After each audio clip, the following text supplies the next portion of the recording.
ನಾನು ಹೆದರಿಸಿದ್ರೆ ಇವ್ರು ಹೆದರಿ ಓಡೋಗ್ತಾರೋ ಇಲ್ವೋ ನೋಡೋಣ ಅನ್ನೋ ಕಾರಣಕ್ಕೇ ನಮ್ಮ ತಿರಂಗ ಯಾತ್ರೆ ಪ್ರಾರಂಭ ಆಗೋ ಕಾಲಕ್ಕೆ ಜೋರಾಗಿ ಮಳೆ. ಈಗ ನೋಡಿ ಮಳೆ ನಿಂತಿದೆ. ಮಳೆರಾಯನಿಗೆ ಒಂದು ಮಾತನ್ನು ನೆನಪಿಸ್ಬೇಕು. ಅದೇನು ಅಂದರೆ, ಕಾರ್ಗಿಲ್ ಯುದ್ಧದ ಸಮಯದಲ್ಲಿ ಕ್ಯಾಪ್ಟನ್ ವಿಕ್ರಮ್ ಬಾತ್ರ ಒಂದು ಶಿಖರವನ್ನು ಗೆದ್ದು ಇನ್ನೊಂದು ಶಿಖರವನ್ನು ಗೆಲ್ಲಬೇಕು ಅಂತ ಹೇಳೋ ಸಂದರ್ಭದಲ್ಲಿ ಗುಂಡಿನ ಮಳೆಗೆ ಹೆದರದೆ ಅವನು ಹೇಳಿದ ಮಾತು ದಿಲ್ ಮಾಂಗೆ ಮೋರ್. ಗುಂಡಿನ ಮಳೆಗೆ ಹೆದರದೆ ಇರ್ತಕ್ಕಂಥ ದೇಶಭಕ್ತರು ಇನ್ನು ನಿನಗೆ ಹೆದರ್ತಾರೆಯೇ ಅನ್ನೋ ಸಂದೇಶವನ್ನು ನೀವೆಲ್ಲರೂ ಕೊಟ್ಟಿದ್ದೀರಿ. ನಿಮಗೆ ಅಭಿನಂದನೆಗಳನ್ನು ಸಲ್ಲಿಸ್ಲಿಕ್ಕೆ ಬಯಸ್ತೇನೆ. ತಿರಂಗ ಅಂದರೆ ಅದು ಕೇವಲ ಬಟ್ಟೆಯ ತುಂಡಲ್ಲ. ನಮಗೆ ತಿರಂಗ ಅಂದರೆ ಅದು ಶೌರ್ಯದ,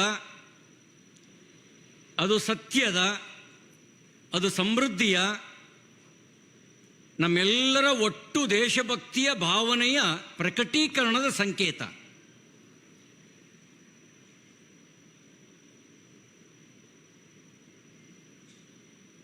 ನಮಗೆ ಬೇರೆ ಬೇರೆ ಧ್ವಜಗಳಿರ್ಬೋದು. ಸಂಘಟನೆಗೂ ಬೇರೆ ಧ್ವಜ ಇದೆ, ಪಕ್ಷಗಳಿಗೆ ಬೇರೆ ಧ್ವಜ ಇದೆ, ಜಾತಿಗೂ ಧ್ವಜಗಳು ಬೇರೆ ಇದ್ದಾವೆ. ಆದರೆ ದೇಶಕ್ಕಿರೋದು ಒಂದೇ ಧ್ವಜ, ಅದು ನಮ್ಮ ತ್ರಿವರ್ಣ ಧ್ವಜ. ಅದಕ್ಕಿಂತ ದೊಡ್ಡ ಗೌರವದ ಇನ್ನೊಂದು ಧ್ವಜ ಇದೆ ಅಂತ ನಾವ್ಯಾರೂ ಭಾವಿಸಿಲ್ಲ. ಭಗವ ಅದು ನಮ್ಮ ಸನಾತನ ಧರ್ಮದ ಸಂಕೇತ. ಆದರೆ ದೇಶದ ವಿಷಯಕ್ಕೆ ಬಂದಾಗ ತ್ರಿವರ್ಣ ಧ್ವಜವೇ ನಮ್ಮ ಧ್ವಜ. ನಮ್ಮೆಲ್ಲರಿಗೂ ಸ್ವಾತಂತ್ರ್ಯ ಹೇಗೆ ಬಂತು ಅಂತ ಹೇಳಿದ್ರೆ, ಒಂದು ಗಿಳಿಪಾಠವನ್ನು ಹೇಳಿಕೊಟ್ಟಿದ್ದಾರೆ. ಅಹಿಂಸೆಯ ಹೋರಾಟದಿಂದ ಸ್ವಾತಂತ್ರ್ಯ ಬಂತು ಅಂತ ಹೇಳಿ. ಇದು ಸತ್ಯ ಅಲ್ವಾ? ಸತ್ಯ ಹೌದು. ಪೂರ್ಣ ಸತ್ಯನಾ? ಪೂರ್ಣ ಸತ್ಯ ಅಲ್ಲ. ಅದು ಕೇವಲ ಅರ್ಧ ಸತ್ಯ ಮಾತ್ರ. ಅರ್ಧ ಸತ್ಯ ಪೂರ್ಣ ಸತ್ಯ ಆಗಲಿಕ್ಕೆ ಸಾಧ್ಯ ಇಲ್ಲ.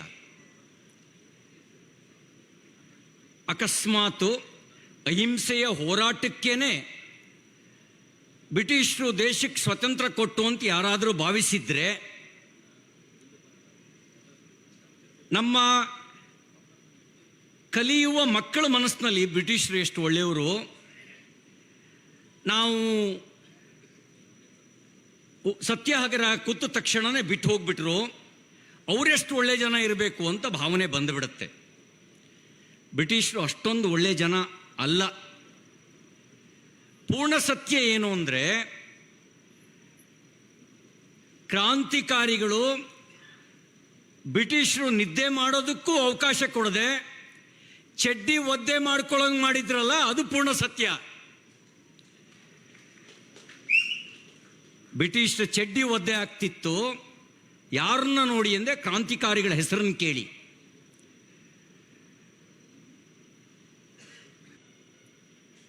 ಅದು ಕೊಟ್ಟಿರುವ ಕೊಡುಗೆ ಸಣ್ಣದು ಅಂತ ನಾನು ಭಾವಿಸಿಲ್ಲ. ಗಾಂಧೀಜಿ ಜನಮನಕ್ಕೆ ಸ್ವಾತಂತ್ರ್ಯ ಹೋರಾಟದ ಮಹತ್ವವನ್ನು ಸರಳ ವಿಧಾನಗಳ ಮೂಲಕ ತಲುಪಿಸಿದರು ಅನ್ನೋದು 100ಕ್ಕೆ 100 ಸತ್ಯ. ಯಾರಿಗೋ ಅನ್ನಿಸ್ತು, ನಾನು ಖಾದಿ ಹಾಕಿದರೆ ನಾನು ಸ್ವತಂತ್ರ ಹೋರಾಟಗಾರ ಅಂಥೇಳಿ. ಸಾಮಾನ್ಯ ಸಂಗತಿ ಅಲ್ಲ.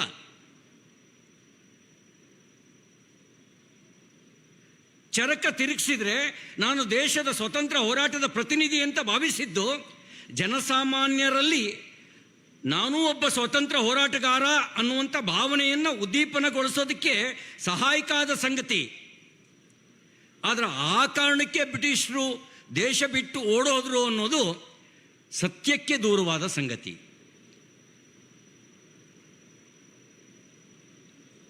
ಆ ಕಾರಣಕ್ಕೆ ದೇಶ ಬಿಟ್ಟು ಓಡೋಗೋದಾಗಿದ್ದರೆ ನಾವು ಭಾವಿಸಿದ ಸ್ವತಂತ್ರ ಹೋರಾಟಗಾರರು ಯಾವ ಸ್ವಾತಂತ್ರ್ಯಕ್ಕಾಗಿ ಹೋರಾಟ ಮಾಡಿದ್ರು ಆ ಭಾರತವೇ ನಮಗೆ ಸಿಗ್ತಾ ಇತ್ತು. ಲಾಲಾ ಲಜಪತ್ ರಾಯ್ ಹೋರಾಟ ಮಾಡಿದ ಪಂಜಾಬಿನ ಬಹುಭಾಗ ಪಾಕಿಸ್ತಾನದ ಭಾಗ ಆಗಿಬಿಡ್ತು. ಬಹುಶಃ ದೇಶ ತುಂಡು ಮಾಡ್ತಾರೆ ಅಂತ ಭಾವಿಸಿದ್ರೆ ಲಾಲಾ ಲಜಪತ್ ರಾಯ್ ತನ್ನ ಮಾತೃಭೂಮಿಯನ್ನು ಪಾಕಿಸ್ತಾನದೊಳಗೆ ಸೇರಿರೋದನ್ನು ನೋಡಿ ಅವ್ರ ಚೇತನ ಸಂಭ್ರಮಿಸ್ತಾ ಇದೆ ಅಂತ ಭಾವಿಸಿದ್ದೀರಾ? ಭಗತ್ ಸಿಂಗನ ಆತ್ಮ ತನ್ನ ದೇಶ ತುಂಡಾಗಿದ್ದನ್ನು ಸಂಭ್ರಮಿಸೋದಕ್ಕೆ ಸಾಧ್ಯನಾ?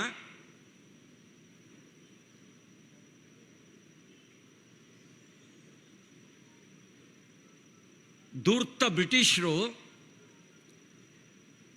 ಭಾರತಕ್ಕೆ ಸ್ವತಂತ್ರ ಕೊಡಲಿಲ್ಲ. ಭಾರತದ ಒಳಗಿದ್ದ 540ಕ್ಕೂ ಹೆಚ್ಚು ಸಂಸ್ಥಾನಗಳಿಗೆ ಸ್ವಾತಂತ್ರ್ಯವನ್ನು ಘೋಷಣೆ ಮಾಡೋದಕ್ಕೆ ಮುಂಚೆ ದೇಶವನ್ನು 2 ತುಂಡು ಮಾಡಿ ಅವರಿಗೊಂದು ಉಚಿತವಾದ ಸಲಹೆ ಕೊಟ್ಟು ಹೋದರು. ಏನದು ಉಚಿತವಾದ ಸಲಹೆ ಅಂದರೆ, ನಿಮಗೆ ಸ್ವತಂತ್ರವನ್ನು ಕೊಟ್ಟಿದ್ದೇವೆ, ನೀವು ಸ್ವತಂತ್ರರಾಗಿಯೂ ಇರ್ಬೋದು, ಪಾಕಿಸ್ತಾನದ ಜೊತೆಗೂ ಸೇರ್ಬೋದು, ಭಾರತದ ಭಾಗವಾಗಿಯೂ ಇರ್ಬೋದು ಅಂತ ಸಲಹೆ ಕೊಟ್ಟು ಹೋದರು.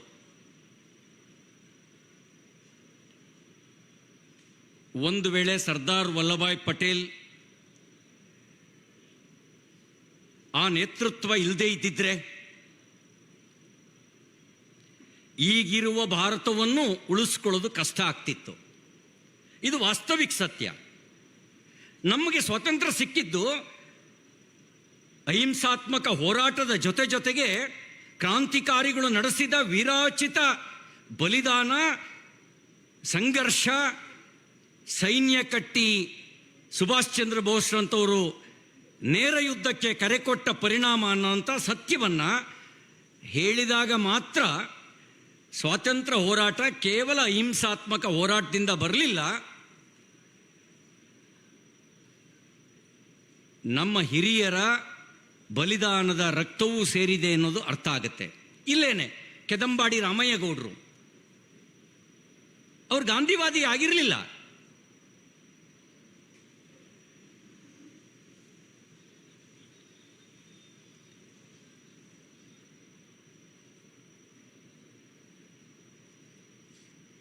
ಈ ಒಂದು ಮೈದಾನಕ್ಕೆ ಹೆಸರು ಕಿಲ್ಲೆಯವರು, NS ಕಿಲ್ಲೆಯವರು. ಅದೆಷ್ಟು ಜನ ಕ್ರಾಂತಿಕಾರಿಗಳು? ವೈದ್ಯ ಅವರು, ಮಂಜ ವೈದ್ಯ ಅವರು, ಅದೆಷ್ಟು ಜನ ಎಲೆಮರೆಯ ಕಾಯಿಗಳ ರೀತಿಯಲ್ಲಿ ಹೆಸರನ್ನೂ ಕೂಡ ಬರೆದಿಟ್ಟು ಹೋಗದೆ ಲಕ್ಷಾಂತರ ಜನ ಸ್ವತಂತ್ರೋತ್ಸವದ ಈ ಒಂದು ವೇದಿಕೆಗೆ ಬಲಿದಾನ ಅರ್ಪಿಸಿದ ಪರಿಣಾಮ ನಮ್ಮ ದೇಶಕ್ಕೆ ಸ್ವಾತಂತ್ರ್ಯ ಸಿಕ್ಕಿದೆ. ಸ್ವಾತಂತ್ರ್ಯ ಸಿಕ್ತು. ಸ್ವಾತಂತ್ರ್ಯದ ಉಳಿವಿಗೆ ನಾವೇನು ಮಾಡಬೇಕು? ನಾವಿವತ್ತು ಸ್ವಾತಂತ್ರ್ಯಕ್ಕಾಗಿ ಹೋರಾಟ ಮಾಡಬೇಕಾದ ಅವಶ್ಯಕತೆ ಇಲ್ಲ. ಆದರೆ ಸ್ವತಂತ್ರ ಭಾರತದಲ್ಲಿ ಭಾರತ ಬಲಿಷ್ಠ ಆಗಬೇಕು ಅಂದರೆ ನಮಗೆ ಹೋರಾಟಗಳೇ ಇಲ್ವಾ? ನಮಗೆ ಹೋರಾಟಗಳಿದ್ದಾವೆ. ಭಾರತ ಬಡತನದ ವಿರುದ್ಧ ಹೋರಾಟ ಮಾಡಬೇಕಾಗಿದೆ. ಭಾರತದಲ್ಲಿರುವಂಥ ಬಡವರು ಬಲಶಾಲಿಗಳಾಗುವಂತೆ ನೋಡಿಕೊಳ್ಳಬೇಕಾದ ಜವಾಬ್ದಾರಿ ನಮ್ಮ ಮೇಲಿದೆ.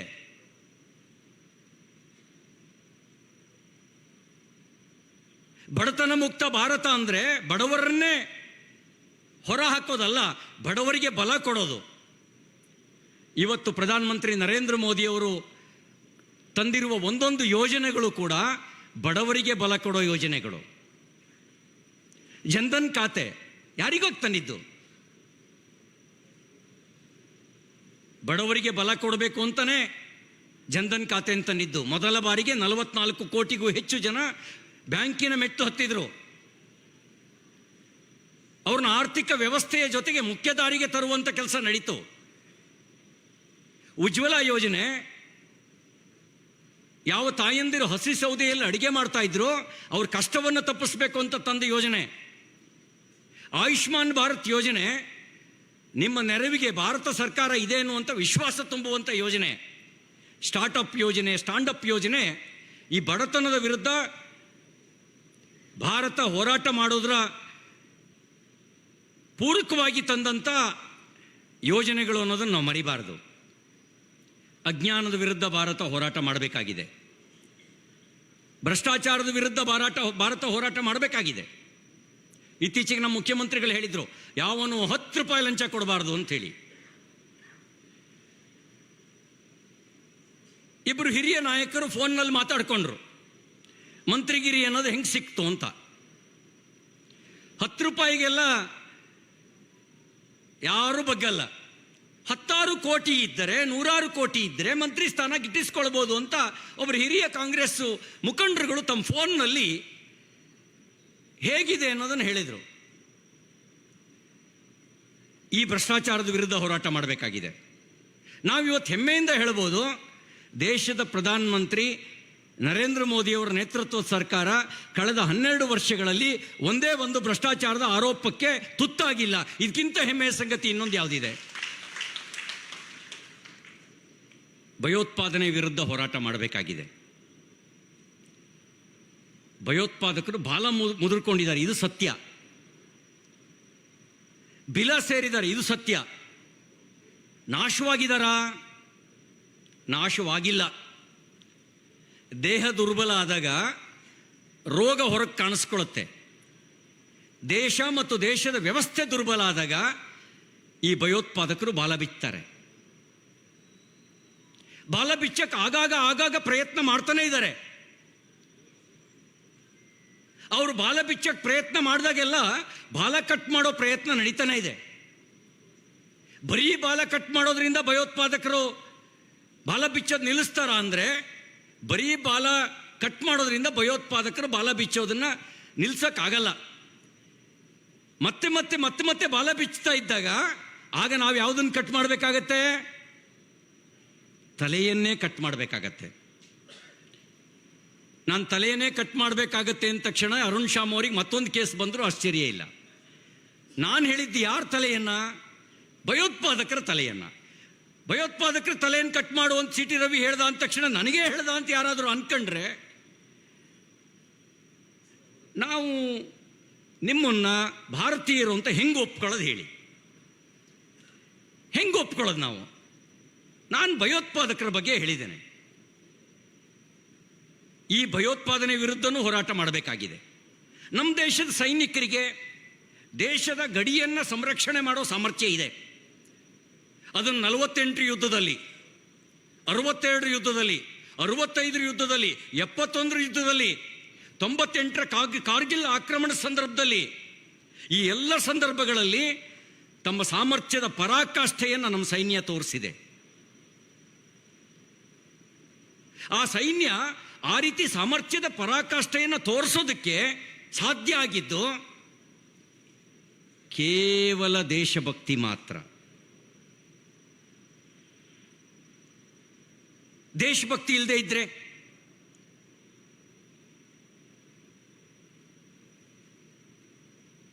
ಈ ಪ್ರಶ್ನೆನ ಯಾಕೆ ನಿಮ್ಮ ಮುಂದೆ ಇಡ್ತಾ ಇದ್ದೀನಿ ಅಂದರೆ,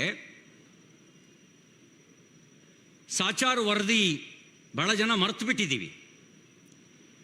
ಆ ಸಾಚಾರ್ ಸಮಿತಿಯನ್ನು ನೇಮಕ ಮಾಡಿದ್ದು ಕಾಂಗ್ರೆಸ್ ಸರ್ಕಾರ. ಆ ಸಾಚಾರ್ ವರದಿ ಯಾವ್ಯಾವ ಜಾತಿಯವರು ಸೈನ್ಯದಲ್ಲಿದ್ದಾರೆ ಅಂತ ಪಟ್ಟಿ ಕೊಟ್ಟಿತ್ತು. ಸೈನ್ಯಕ್ಕೆ ಸೇರೋದಕ್ಕೆ ಜಾತಿ ಕಾಲಂನ ಭರ್ತಿ ಮಾಡೋ ಅವಶ್ಯಕತೆ ಇಲ್ಲ. ದೇಶಭಕ್ತಿ ಇದ್ರೆ ಸಾಕು, ಅವನೋಗಿ ಸೈನ್ಯಕ್ಕೆ ಸೇರ್ಬೋದು. ದೇಶಭಕ್ತಿಯ ಜಾಗದಲ್ಲಿ ಈ ಜಾತಿಯವರು ಎಷ್ಟು, ಈ ಜಾತಿಯವರು ಎಷ್ಟು ಅಂತ ಸೈನ್ಯದಲ್ಲೂ ಜಾತಿಯನ್ನು ಹುಡುಕಿ ಸೈನ್ಯ ಒಡೆಯುವಂಥ ಸಂಚು ಮಾಡಿದ್ರೆ ಪರಿಸ್ಥಿತಿ ಏನಾಗಬಹುದು ಯೋಚನೆ ಮಾಡಿ.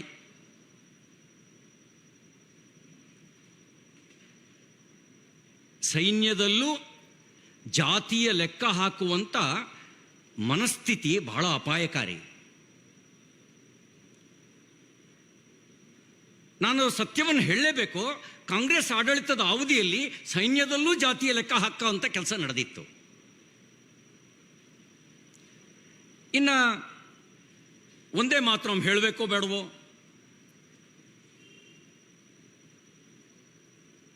ಎರಡು ದಿನದ ಹಿಂದೆ ಕಲ್ಕತ್ತಾ ಹೈಕೋರ್ಟ್ ಒಂದು ತೀರ್ಪು ಕೊಟ್ಟಿದೆ. ಹೇಳಿದ್ರೇನು ಆಕಾಶ ಕಳಚಿಬಿಡುತ್ತಾ ಅಂತ ಹೇಳಿದೆ. ಒಂದೇ ಮಾತ್ರ ಹೇಳೋದಕ್ಕೇನೆ ಹಿಂದೆ ಮುಂದೆ ನೋಡುವವರು ಅವರ ದೇಶಭಕ್ತಿ ಪ್ರಶ್ನಾತೀತ ಅಂತ ಹೇಗೆ ಭಾವಿಸೋದು ನಾವು? ಒಂದೇ ಮಾತ್ರ ಹೇಳ್ತಾನೆ ನೇಣಕಂಬಕ್ಕೆ ಕೊರಳೊಡ್ಡಿದಂಥ ವೀರೋಚಿತ ಇತಿಹಾಸ ದೇಶದ್ದಿರಬೇಕಾದ್ರೆ ಸ್ವತಂತ್ರ ಭಾರತದಲ್ಲಿ ಒಂದೇ ಮಾತ್ರ ಹೇಳಲ್ಲ ಅಂತ ಅನ್ನುವಂಥ ಮನಸ್ಥಿತಿ ದೇಶವನ್ನು ವಿಭಜಿಸಿದ ಮನಸ್ಥಿತಿಗಿಂತ ಭಿನ್ನ ಆಗಲಿಕ್ಕೆ ಹೇಗೆ ಸಾಧ್ಯ? ಅಂದರೆ ಭಾರತ ವಿಭಜನೆಯ ನಂತರವೂ ಭಾರತವನ್ನು ವಿಭಜಿಸುವಂಥ ಮನಸ್ಥಿತಿ ಜೀವಂತವಾಗಿದೆ. ಈ ಭಾರತವನ್ನು ವಿಭಜಿಸುವ ಮನಸ್ಥಿತಿ ಜೀವಂತವಾಗಿರೋದು ಮಾತ್ರ ಅಲ್ಲ, ಭಾರತವನ್ನು ವಿಭಜಿಸುವಂಥ ಸಂಚನ್ನ ಮತ್ತೆ ಮತ್ತೆ ರೂಪಿಸ್ತಾನೆ ಇದೆ. ಯಾವ್ಯಾವ ರೀತಿಯಲ್ಲಿ ಆ ರೀತಿಯ ಸಂಚನ್ನು ರೂಪಿಸ್ತಾ ಇದ್ದಾರೆ?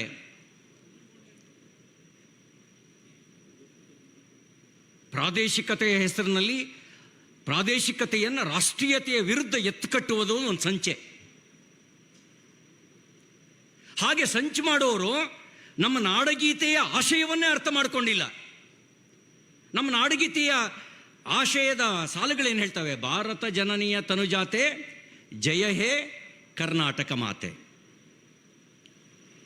ತಾಯಿ ಭಾರತಿ, ಆಕೆ ಮಗಳು ತಾಯಿ ಭುವನೇಶ್ವರಿ. ಈ ತಾಯಿ ಭುವನೇಶ್ವರಿಯನ್ನೇ ಭಾರತೀಯ ವಿರುದ್ಧ ಎತ್ಕೊಟ್ಟೋದು ಕೂಡ ಒಂದು ವಿಭಜಕ ಮನಸ್ಥಿತಿಯ ಜೀವಂತ ಉದಾಹರಣೆ ಇದು.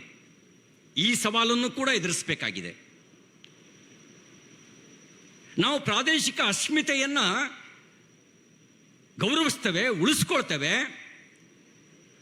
ಆದರೆ ಈ ಪ್ರಾದೇಶಿಕ ಅಸ್ಮಿತೆ ತಾಯಿ ಭಾರತೀಯ ವಿರುದ್ಧ ಕೆಲಸ ಮಾಡೋದಕ್ಕೆ ಅವಕಾಶ ಕೊಡಬಾರ್ದು. ಈ ವಿಭಜಕ ಮನಸ್ಥಿತಿಯ ವಿರುದ್ಧ ನಾವು ಹೋರಾಟ ಮಾಡಬೇಕಾಗಿದೆ. ಯಾವ ದೇಶದಲ್ಲಿ ರಾಷ್ಟ್ರಗೀತೆ ಹೇಳೋದು, ರಾಷ್ಟ್ರಗಾನವನ್ನು ಹಾಡೋದು ವಿವಾದಕ್ಕೊಳಗಾಗುತ್ತೋ ಆ ರಾಷ್ಟ್ರವನ್ನು ಒಡೆಯೋದಕ್ಕೆ ಪರಕೀಯರ ಅವಶ್ಯಕತೆನೇ ಇಲ್ಲ.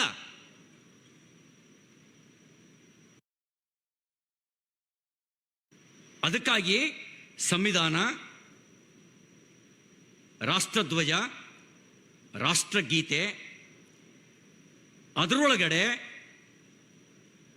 ಜಾತೀಯ ಭೂತವನ್ನು, ಮತಗ್ರಂಥದ ಸಮರ್ಥನೆಯನ್ನು ಇವುಗಳಿಗೆ ಕೊಡ್ತಕ್ಕಂಥದ್ದು ನಿಮ್ಮ ರಾಷ್ಟ್ರಭಕ್ತಿಯ ಬಗ್ಗೆ ಇರುವ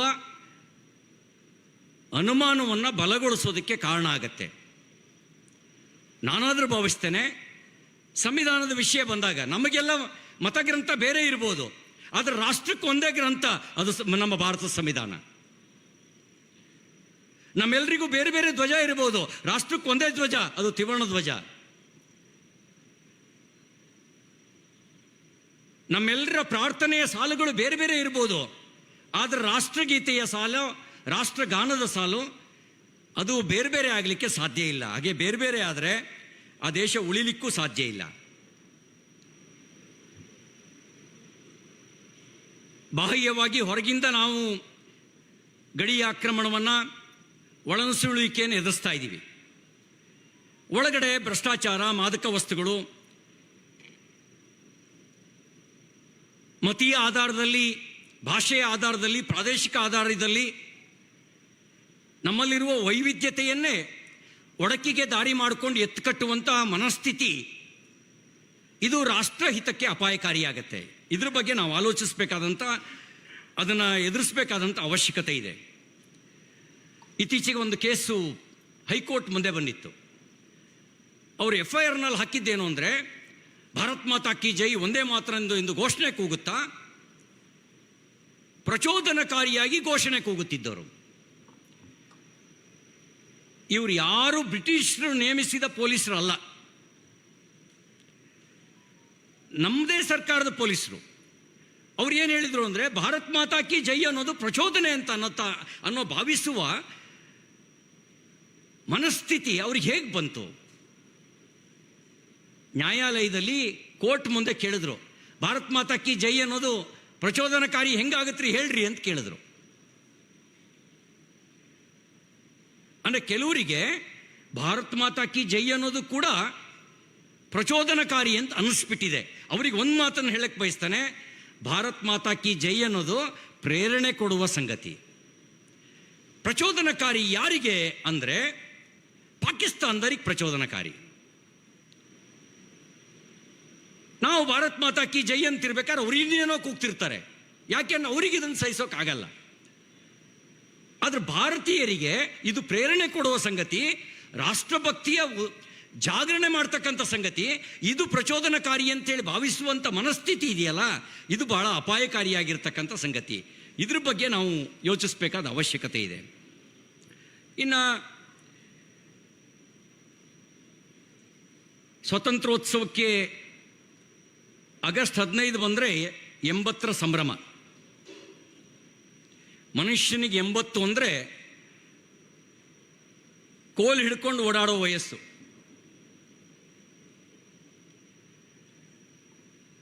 ಕೋಲ್ ಹಿಡ್ಕೊಂಡು ಓಡಾಡೋ ವಯಸ್ಸು. ಆದರೆ ದೇಶಕ್ಕೆ 80 ಅಂದರೆ ಸಹಸ್ರಾರು ವರ್ಷಗಳ ಇತಿಹಾಸ ಇರುವಂಥ ದೇಶಕ್ಕೆ, 10,000 ವರ್ಷಗಳ ಇತಿಹಾಸ ಇರುವಂಥ ದೇಶಕ್ಕೆ, ಸಂಸ್ಕೃತಿಯನ್ನು ಹೊಂದಿರತಕ್ಕಂಥ ದೇಶಕ್ಕೆ ಇನ್ನು ನಾವು ಬಾಲ್ಯಾವಸ್ಥೆಯಲ್ಲಿದ್ದೀವಿ ಅಂತ ಭಾವಿಸುವಂಥ ವಯಸ್ಸು. ಯೌವನಕ್ಕಿನ್ನೂ ಕಾಲಿಟ್ಟಿಲ್ಲ, ಬಾಲ್ಯಾವಸ್ಥೆಯಲ್ಲಿದೆ ದೇಶ. ಇಂಥ ಸಂದರ್ಭದಲ್ಲಿ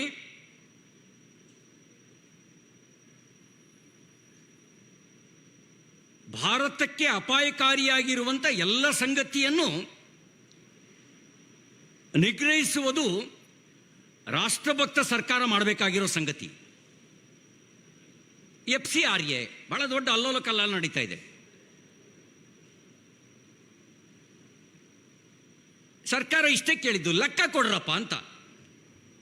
ಇನ್ನೇನು ಬೇರೆ ಏನು ಹೇಳಿಲ್ಲ ಅವರು. ನೀವು ಯಾವ ಉದ್ದೇಶಕ್ಕೆ ತರ್ತೀರಿ? ಆಸ್ಪತ್ರೆಗೆ ತರ್ತೀರಾ, ಆಸ್ಪತ್ರೆಗೆ ಖರ್ಚು ಮಾಡಿ. ಶಾಲೆಗೆ ತರ್ತೀರಾ, ಶಾಲೆಗೆ ಖರ್ಚು ಮಾಡಿ. ವೃದ್ಧಾಶ್ರಮ ನಡೆಸ್ತೀರಾ, ವೃದ್ಧಾಶ್ರಮಕ್ಕೆ ಖರ್ಚು ಮಾಡಿ. ವೃದ್ಧಾಶ್ರಮದ ಹೆಸರು ಹೇಳಿ ಅದನ್ನು ಅರಾಜಕತೆ ಹುಟ್ಟಾಕೋದಕ್ಕೆ ಬಳಕೆ ಮಾಡಿಕೊಂಡ್ರೆ ಬಿಡಬೇಕಾ? ಶಾಲಾ ಶಿಕ್ಷಣದ ನೆಪದಲ್ಲಿ ನಕ್ಸಲರನ್ನು ತಯಾರು ಮಾಡೋದಕ್ಕೆ ಅವಕಾಶ ಕೊಡಬೇಕಾ?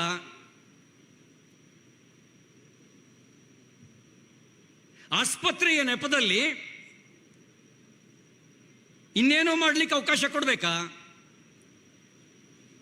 ಸರ್ಕಾರ ಕೇಳಿದ್ದಿಷ್ಟೇ, ದುಡ್ಡು ತರಿಸ್ಕೊಳ್ಳಿ, ಲೆಕ್ಕ ಕೊಡಿ, ಯಾವುದಕ್ಕೆ ಖರ್ಚು ಮಾಡ್ತೀರಿ ಲೆಕ್ಕ ಕೊಡಿ ಅಂಥೇಳಿ. ಈ ಲೆಕ್ಕ ಕೇಳಿದ್ದಕ್ಕೇನೆ ಕೆಲವರು ದಿಗಿಲು ಬಿದ್ದಿದ್ದಾರೆ ಅಂತಂದರೆ, ಎಲ್ಲೋ FCRA ನೆಪದಲ್ಲಿ ಲೆಕ್ಕ ತಪ್ಪುವ ರೀತಿಯಲ್ಲಿ ಕೆಲಸ ಮಾಡ್ತಿದ್ದಾರೆ ಅನ್ನೋದು ಅರ್ಥ ಆಗುತ್ತೆ. ಸರ್ಕಾರ ಅಕೌಂಟಬಿಲಿಟಿಯನ್ನು ಫಿಕ್ಸ್ ಮಾಡ್ತಾ ಇದೆ. ಇದನ್ನೂ ವಿರೋಧಿಸ್ತಾರೆ ಅಂತ ಹೇಳಿದ್ರೆ ನಮ್ಮ ದೇಶದ ಸ್ವಾತಂತ್ರ್ಯವನ್ನು ಉಳಿಸ್ಕೊಳ್ಳೋದು ಹೇಗೆ?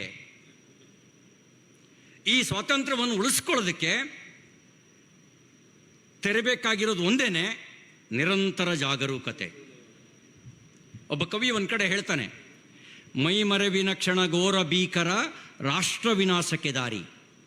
ಮೈ ಮರೆವಿನ ಕ್ಷಣ ಘೋರ ಭೀಕರ ರಾಷ್ಟ್ರ ವಿನಾಶಕ್ಕೆ ದಾರಿ. ನಾವು ಮೈ ಮರೆತರೆ ಅದು ರಾಷ್ಟ್ರ ವಿನಾಶಕ್ಕೆ ದಾರಿ ಆಗತ್ತೆ. ಹಾಗಾಗಬಾರ್ದು ಅಂತಿದ್ರೆ ಅದಕ್ಕಿರೋದು ಒಂದೇ ಪರಿಹಾರ, ನಿರಂತರ ಜಾಗರೂಕತೆ. ನಾವು ಜಾತಿ ಹೆಸರಿನಲ್ಲಿ ಜಾಗೃತ ಆಗ್ತೀವಿ.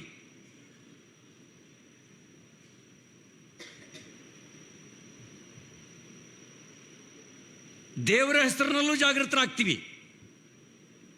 ಆದರೆ ಇಲ್ಲಿ ದೇಶಭಕ್ತಿಯ ಜಾಗರಣೆ ಆಗಬೇಕು, ದೇಶಭಕ್ತಿಯ ಹೆಸರಿನಲ್ಲಿ ಜಾಗೃತರಾಗಬೇಕು. ಅದಕ್ಕಾಗಿ ಈ ತಿರಂಗ ಯಾತ್ರೆ. ಈ ತಿರಂಗ ಯಾತ್ರೆ ದೇಶಭಕ್ತಿಯ ಜಾಗರಣೆ ಆಗಬೇಕು ಅಂಥೇಳಿ ತಿರಂಗ ಯಾತ್ರೆ. ಒಂದಿನ ಧ್ವಜ ಹಿಡಿದು ಭಾರತ್ ಮಾತಾ ಕಿ ಜೈ ಒಂದೇ ಮಾತ್ರ ಮಂತ್ ಕೂಗಿ ಮನೆಗೆ ಹೋಗ್ಬಿಟ್ರೆ ಸಾಕ? ಒಂದಿನಕ್ಕಾಗಿ ಅಲ್ಲ. ಇವತ್ತು ಬ್ಯಾಟ್ರಿ ಚಾರ್ಜ್ ಆದರೆ 365 ದಿನನೂ ಇರಬೇಕು ಚಾರ್ಜು. ಅಂದರೆ ದೇಶಭಕ್ತಿಯ ಮೌಲ್ಯಗಳಿಗೆ ಪೂರಕವಾಗಿ ನಾವು ಬದುಕಬೇಕು. ದೇಶಕ್ಕೆ ಅಪಾಯಕಾರಿಯಾಗಿರುವಂಥ ಎಲ್ಲ ಸಂಗತಿಗಳ ವಿರುದ್ಧ ನಾವು ನಿಲ್ಲಬೇಕು. ಯಾವುದಾದರೆ ದೇಶದ ಹಿತಕ್ಕೆ ಅಪಾಯಕಾರಿಯಾಗಿರೋ ಸಂಗತಿ? ನಾನು ಮುಂಚೆನೇ ಹೇಳಿದೆ, ಭ್ರಷ್ಟಾಚಾರ ದೇಶಕ್ಕೆ ಅಪಾಯಕಾರಿಯಾಗಿರೋ ಸಂಗತಿ. ಜಾತೀಯತೆ ದೇಶಕ್ಕೆ ಅಪಾಯಕಾರಿಯಾಗಿರೋ ಸಂಗತಿ. ಒಬ್ಬರು ಸಚಿವರು ಅಪ್ಪನ ಹೆಸರಿನಲ್ಲಿ ಅಧಿಕಾರ ಗಿಟ್ಟಿಸ್ಕೊಂಡು ಅವರು ಒಂದು ಹೇಳಿಕೆ ಕೊಟ್ಟಿದ್ದಾರೆ.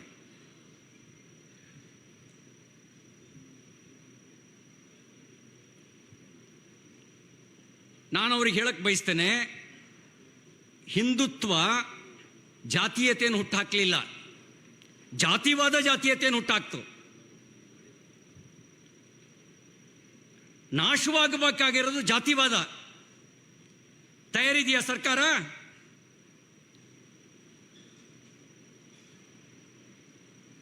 ಜಾತಿವಾದವನ್ನು ನಾಶ ಮಾಡೋದಕ್ಕೆ ಸರ್ಕಾರ ತಯಾರಿದೆಯಾ? ಜಾತಿವಾದ ನಾಶವಾದರೆ ಕೆಲವು ಪಕ್ಷಗಳೇ ನಾಶವಾಗ್ಬಿಡ್ತವೆ. ಭಾರತದ ಭೂಪಟದಲ್ಲಿ ಜಾತಿವಾದ ನಾಶವಾದರೆ ಕೆಲವು ಪಕ್ಷಗಳ ಅಸ್ತಿತ್ವವೇ ನಾಶವಾಗಿಬಿಡುತ್ತೆ. ಕೆಲವು ಪಕ್ಷಗಳ ಅಸ್ತಿತ್ವ ಉಳಿದಿರೋದೇ ಜಾತಿವಾದದ ಕಾರಣಕ್ಕೆ. ಕೆಲವರ ರಾಜಕೀಯ ಅಭಿವೃದ್ಧಿ ಸಾಧನೆ ಆಗಿರೋದೇ ಜಾತಿವಾದದ ಕಾರಣಕ್ಕೆ. ಇವರೆಲ್ಲರೂ ಜಾತಿವಾದಕ್ಕೆ ನೀರು ಗೊಬ್ಬರ ಹಾಕ್ತಾ ಇದ್ದಾರೆ. ಅವ್ರಿಗೆ ಭಯ ಏನು ಅಂದರೆ, ಹಿಂದುತ್ವ ಈ ಜಾತಿವಾದವನ್ನು ನಾಶ ಮಾಡಿದ್ರೆ ನಾವು ಬಂಡವಾಳ ಕಳ್ಕೊಂಡ್ಬಿಡ್ತೀವಲ್ಲಪ್ಪ. ಆ ಬಂಡವಾಳ ಕಳ್ಕೊಂಡ್ರೆ ರಾಜಕೀಯವಾಗಿ ಬದುಕೋದು ಹೇಗೆ? ಆ ರಾಜಕೀಯವಾಗಿ ನಾಶವಾಗ್ತಿ ಅನ್ನೋ ಭಯದಿಂದ ಜಾತಿವಾದವಕ್ಕೆ ನೀರು ಗೊಬ್ಬರ ಹಾಕಿ ಹಿಂದುತ್ವ ನಾಶವಾಗಬೇಕು ಅಂತ ಬಯಸ್ತಾರೆ. ಅವ್ರಿಗೆ ಒಂದು ಮಾತನ್ನು ಹೇಳ್ತೇನೆ, ಹಿಂದುತ್ವ ನಾಶವಾದರೆ ಉಳಿಯೋದು ಯಾವುದು? ಹಿಂದುತ್ವ ನಾಶವಾದ ಕಾರಣಕ್ಕೇನೆ ಗಾಂಧಾರ ಅಫ್ಘಾನಿಸ್ತಾನ ಆಯಿತು. ಹಿಂದುತ್ವ ನಾಶವಾದ ಕಾರಣಕ್ಕೇನೆ ಪಾಕಿಸ್ತಾನ ಹುಟ್ಟಿತು. ಹಿಂದುತ್ವ ನಾಶವಾದ ಕಾರಣಕ್ಕೇನೆ ಬಾಂಗ್ಲಾದೇಶ ನಿರ್ಮಾಣ ಆಯಿತು. ಹಿಂದುತ್ವ ನಾಶವಾದ ದುರ್ಬಲ ಆದ ಕಾರಣಕ್ಕೇನೆ ಕಾಶ್ಮೀರದಲ್ಲಿ ಭಯೋತ್ಪಾದಕರು 3 ದಶಕಗಳ ಕಾಲ ಲಾಲ್ ಚೌಕದಲ್ಲಿ ತಿರಂಗ ಧ್ವಜ ಹಾರಿಸೋದಕ್ಕೂ ಸವಾಲು ಹಾಕ್ತಿದ್ರು. ಅಂದರೆ ಕೆಲವರು ಬಯಸ್ತಾರೆ ತಮ್ಮ ತಾತ್ಕಾಲಿಕ ರಾಜಕೀಯ ಲಾಭಕ್ಕಾಗಿ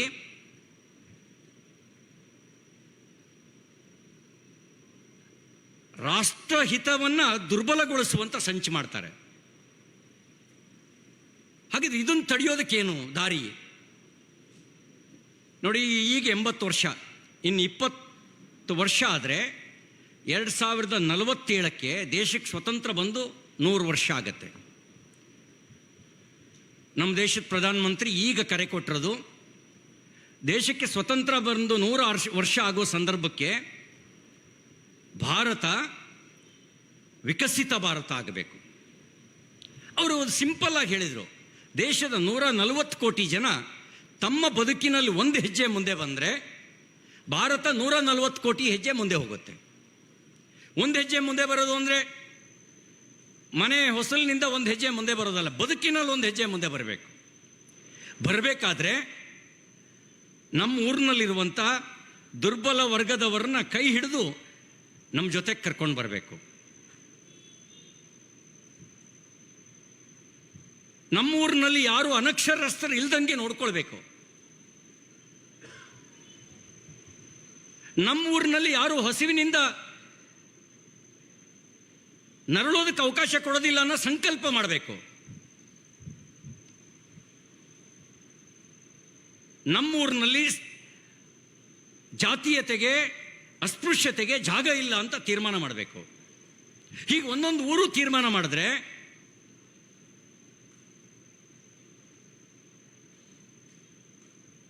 ಎರಡು 2047ಕ್ಕೆ ವಿಕಸಿತ ಭಾರತ ಆಗತ್ತೆ. ಎಲ್ಲಿವರೆಗೆ ಭಾರತ ಜಗತ್ತಿನ ವಿವಿಧ ದೇಶಗಳ ಮುಂದೆ ಭಿಕ್ಷಾಪಾತ್ರೆಯನ್ನು ಹಿಡ್ಕೊಂಡು ಹೋಗ್ತಾ ಇತ್ತೋ, ನಮಗೆ ಜಾಗತಿಕವಾಗಿ ಗೌರವ ಇರಲಿಲ್ಲ. ಜಾಗತಿಕ ಭೂಪಟದಲ್ಲಿ ಭಾರತೀಯರಿಗೆ, ಭಾರತೀಯತೆಗೆ ಬೆಲೆ ಇರಲಿಲ್ಲ.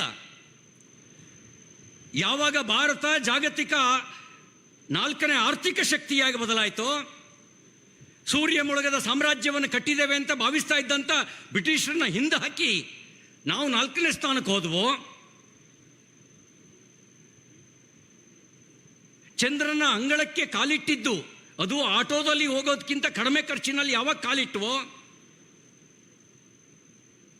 ನಾನು ಮಾತ್ರ ತಂತ್ರಜ್ಞಾನದಲ್ಲೂ ಹಿರಿಯಣ್ಣ ಅಂತ ಅಮೆರಿಕ ಭಾವಿಸ್ತಾ ಇತ್ತಲ್ಲ, ಅದನ್ನು ಮೀರಿ ನಮ್ಮ ವಿಜ್ಞಾನಿಗಳು ತಮ್ಮ ಸಾಮರ್ಥ್ಯವನ್ನು ಪ್ರಕಟೀಕರಣಗೊಳಿಸಿದ್ರು. ಆಗ ಜಾಗತಿಕವಾಗಿರುವಂಥ ಸವಾಲುಗಳನ್ನು ನಾವು ಎದುರಿಸಬೇಕಾಗಿತ್ತು. ಆ ಜಾಗತಿಕ ಸವಾಲುಗಳನ್ನು ಎದುರಿಸಿಕೊಂಡು ಭಾರತ ಸಶಕ್ತವಾಗಬೇಕು ಅಂತ ಹೇಳಿದ್ರೆ ಕೇವಲ ಒಬ್ಬ ಪ್ರಧಾನಮಂತ್ರಿ ಇದನ್ನು ಮಾಡಲಿಕ್ಕೆ ಸಾಧ್ಯ ಇಲ್ಲ. ಒಬ್ಬ ಪ್ರಧಾನಮಂತ್ರಿ ಇದನ್ನು ಮಾಡಲಿಕ್ಕೆ ಸಾಧ್ಯ ಇಲ್ಲ. ಕಟ್ಟೋದಕ್ಕೆ ಒಂದು ಗಾದೆ ಮಾತಿದೆಯಲ್ಲ, ಕುಂಬಾರನಿಗೆ ವರ್ಷ, ದೊಣ್ಣೆಗೆ ನಿಮಿಷ. ಕಟ್ಟೋದಕ್ಕೆ 10 ವರ್ಷಗಳ ನಿರಂತರ ಪರಿಶ್ರಮ ಬೇಕು. ಹಾಳು ಮಾಡೋದಕ್ಕೆ ಒಂದು ಕ್ಷಣದ ಮೈಮರೆವು ಸಾಕು. ಒಂದು ಕ್ಷಣ ಮೈಮರೆತು ನಾವು ರಾಷ್ಟ್ರೀಯ ಹಿತವನ್ನು ಮರೆತು ಮತ ಹಾಕಿದ್ರು ಸಾಕು, ಇದೆಲ್ಲವೂ ನಾಶವಾಗತ್ತೆ. ನಾವು ಎಚ್ಚರ ವಹಿಸಬೇಕಾಗಿದೆ. ನಮ್ಮ ಓಟ್ ಏನಿದ್ರು ದೇಶಕ್ಕಾಗಿ ನಮ್ಮ ಓಟು, ಜಾತಿಗಾಗಿ ಅಲ್ಲ, ವೈಯಕ್ತಿಕ ಲಾಭಕ್ಕಾಗಿ ಅಲ್ಲ.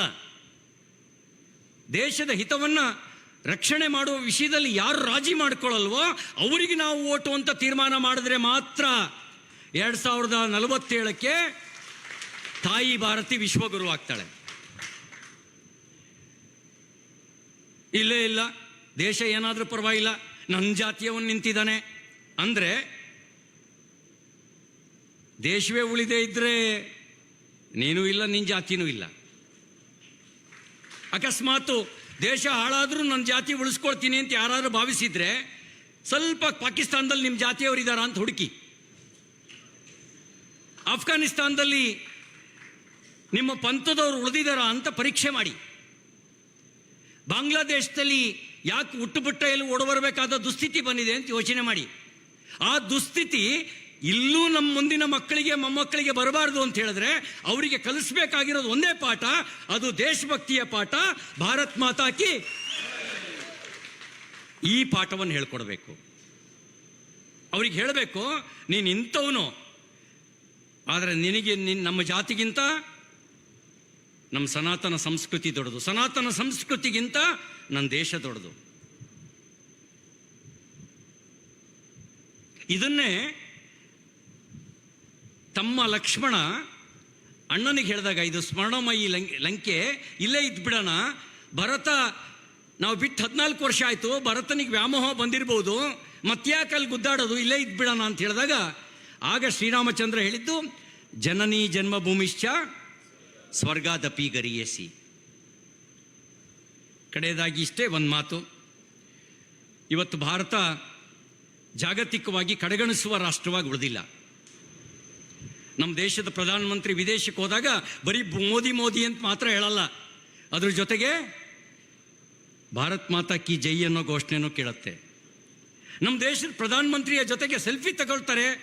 ಆ ಸೆಲ್ಫಿ ತಗೊಳ್ಳೋದಕ್ಕೆ ಜಗತ್ತಿನ ನಾಯಕರು ಹಾತೊರಿತಾರೆ ಅಂತ ಹೇಳಿದ್ರೆ ಅದು ಭಾರತದ 140 ಕೋಟಿ ಜನರು ಹೆಮ್ಮೆ ಪಡೋ ಸಂಗತಿ. ಇದು ಹೇಗೆ ಸಾಧ್ಯ ಆಯಿತು ಅಂದರೆ, ನಾವು ದೇಶ ಮೊದಲು ಅನ್ನುವಂಥ ಚಿಂತನೆ ಮಾಡಿ ಮತ ಹಾಕಿದ್ರಿಂದ ಸಾಧ್ಯ ಆಯಿತು. ನಮ್ಮ ದೇಶ 2047ಕ್ಕೆ ವಿಶ್ವಗುರು ಆಗಬೇಕು ಅಂತಂದರೆ ನಮ್ಮ ವ್ಯವಸ್ಥೆ ಹಳಿ ತಪ್ಪದಂತೆ ನೋಡ್ಕೊಳ್ಬೇಕಾದ ಜವಾಬ್ದಾರಿ ನಮ್ಮ ಮೇಲಿದೆ. ವ್ಯವಸ್ಥೆ ಹಳಿ ತಪ್ಪದಂತೆ ನೋಡ್ಕೊಳ್ಳೋದಕ್ಕೆ ಪ್ರಜಾಪ್ರಭುತ್ವ ವ್ಯವಸ್ಥೆಯಲ್ಲಿ ನಮ್ಮೆಲ್ಲರಿಗೂ ಒಂದು ಶಕ್ತಿಯನ್ನು ಕೊಟ್ಟಿದ್ದಾರೆ. ಬಾಬಾ ಸಾಹೇಬ್ ಅಂಬೇಡ್ಕರ್ ಅವರು ಸಾರ್ವತ್ರಿಕ ಮತದಾನದ ಹಕ್ಕನ್ನು ಕೊಡಬೇಕಾದ್ರೆ ಒಂದು ಮಾತು ಹೇಳಿದ್ರು, ನಾನು ಇದನ್ನು ಒಂದು ಬ್ರಹ್ಮಾಸ್ತ್ರವನ್ನು ಕೊಟ್ಟಿದ್ದೇನೆ, ಇದನ್ನು ಅರಿತು ಬಳಸಿದರೆ ಭಾರತದ ಭವಿಷ್ಯವನ್ನು ರೂಪಿಸುವ ಅಸ್ತ್ರವಾಗತ್ತೆ. ಬದುಕನ್ನು ಬದಲಾಯಿಸುವಂಥ ಅಸ್ತ್ರ ಆಗುತ್ತೆ. ಮರೆತು ಬಳಸಿದರೆ ಸರ್ವನಾಶಕ್ಕೆ ಕಾರಣ ಆಗುತ್ತೆ ಅಂತಕ್ಕಂಥ ಮಾತು ಹೇಳಿದರು. ಹಾಗೆ ಕೊಟ್ಟ ಅಸ್ತ್ರವೇ ನಮ್ಮೆಲ್ಲರಿಗೂ ಕೊಟ್ಟಂಥ ಸಾರ್ವತ್ರಿಕ ಮತದ ಹಕ್ಕು. ಆ ಮತದ ಹಕ್ಕು ಒಬ್ಬ ರಾಷ್ಟ್ರಭಕ್ತ ವ್ಯಕ್ತಿಯನ್ನು ಪ್ರಧಾನಮಂತ್ರಿ ಸ್ಥಾನದಲ್ಲಿ ಕೂರಿಸ್ತು. ರಾಷ್ಟ್ರದ ಜೊತೆಗೆ ರಾಜಿ ಮಾಡಿಕೊಳ್ಳದೆ ಇರತಕ್ಕಂಥ ಪಕ್ಷವನ್ನು ಅಧಿಕಾರಕ್ಕೆ ತಂತು. ಓಟಿಗಾಗಿ ರಾಷ್ಟ್ರದ ಹಿತದ ಜೊತೆಗೆ ರಾಜಿ ಮಾಡಿಕೊಳ್ಳುವಂಥ ರಾಜಕೀಯ ಪಕ್ಷ ಇದ್ದಿದ್ರೆ ಏನಾಗ್ತಿತ್ತು? ಭಯೋತ್ಪಾದಕರನ್ನು ಬ್ರದರ್ಸ್ ಅಂತ ಭಾವಿಸುವಂಥ ಮನಸ್ಥಿತಿ ಬಲವಾಗಿ ಬಿಟ್ರೆ ಏನಾದೀತು? ಈ ಎಚ್ಚರ ಇರಲಿ. ಅದಕ್ಕಾಗಿಯೇ ಕವಿ ಒಬ್ಬ ಹೇಳ್ತಾನೆ, ತಡವಿದೇಕೆ ತಾಯ ಕರೆಗೆ ಬಾಳೆ ಅವಳ ಕೊಡೆಗೆ.